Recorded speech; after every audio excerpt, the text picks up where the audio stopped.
Алматы еліміздің ірі қаржы орталығы. Істің көзін тапқан іскер азаматтары көп, ірілі уақыты өндірісімен, шағын һәм орта кәсібімен көшбасшы.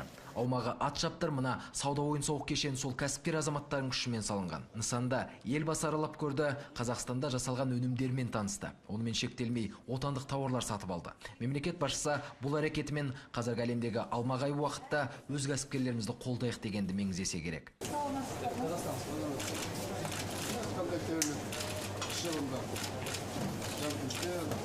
Орталықтың 10 залдық кинотеатры 3 қабаттан тұратын сауда алаңы бар. Мейрамханалар мен дәмханаларының өзі 20-дан асады. 900 адам жұмыспен қамтылды.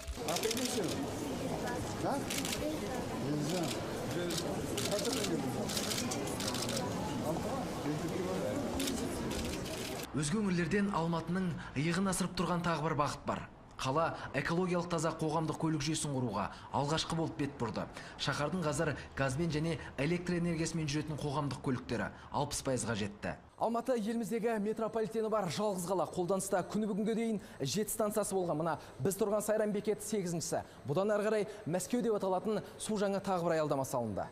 Қос бекетті қолданысқа беруге елбасы мұнда арнайы келді. Бұрынғы 7 бекеттің жалпы ұзындығы шамамен 7,5 шақырым еді. Жаңа станциялардың қолданысқа берілуімен арақашықтық 10 шақырымға дейін ұзарды. Жолға жұмсалатын жалпы уақыт небәрі 22 минут. Жылдамдыққа, жайлылыққа жаңа жолмен жүріп көргеннен кейін елбасының өзі жоғары баға берді.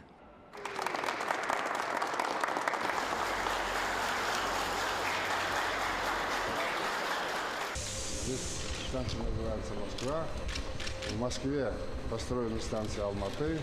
Вот таким образом еще одни узы дружбы нашего братства происходят. 20 миллионов перевезено уже. Каждый день 24 тысячи ездит. Сейчас с этими двумя станциями еще больше будет.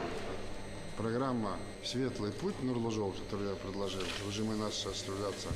Это как раз коммуникации, транспорт, дороги. Метроның тиімділігін қазір қала тұрғындары да түйсінді.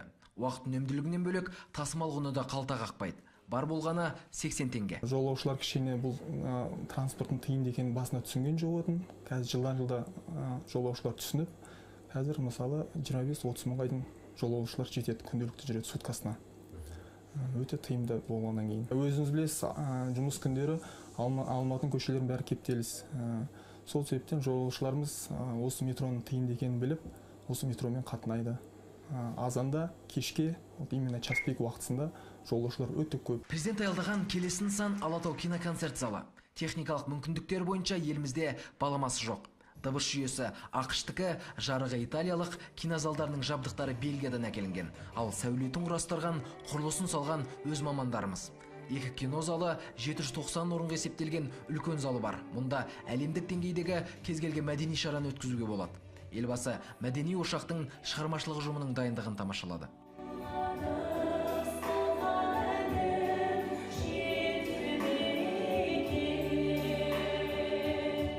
Орталық аумағында президентке қаланың даму жоспары баяндалды. Елбасы назарына 2017 жылы өтетін универсиада нысандарының, индустриялық аймақта бой көтеретін өндірістердің сызбасы ұсынылды.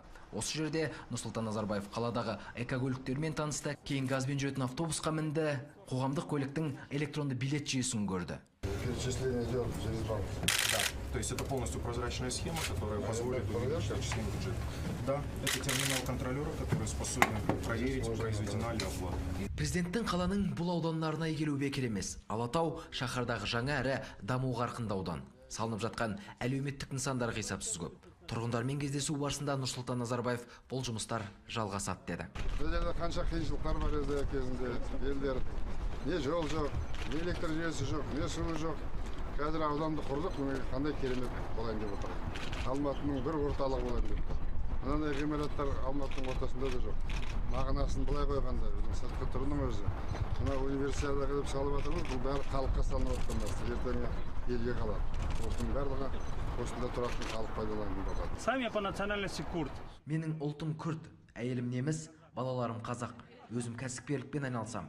Мемлекет ұсынған жеңілдіктердің көмегімен осы ауданымызда 2 балабақша аштым. Мен ел азаматы ретінде, кәсіпкер ретінде өзімнің және отбасымның ертеңгі күні үшін еш алаңдамаймын. Өйткені мемлекетіміздің дамуы тұрақты. Бастысы ел ішінде тыныштық бар.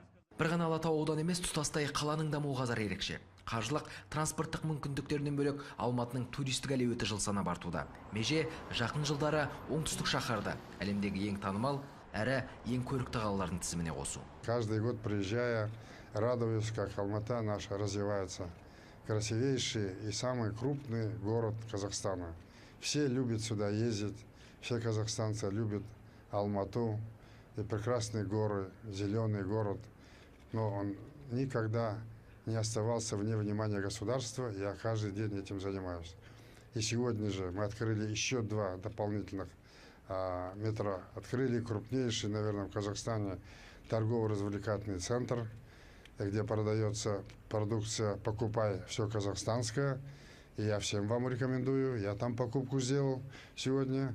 И наша казахстанская – это всегда экологически чистая.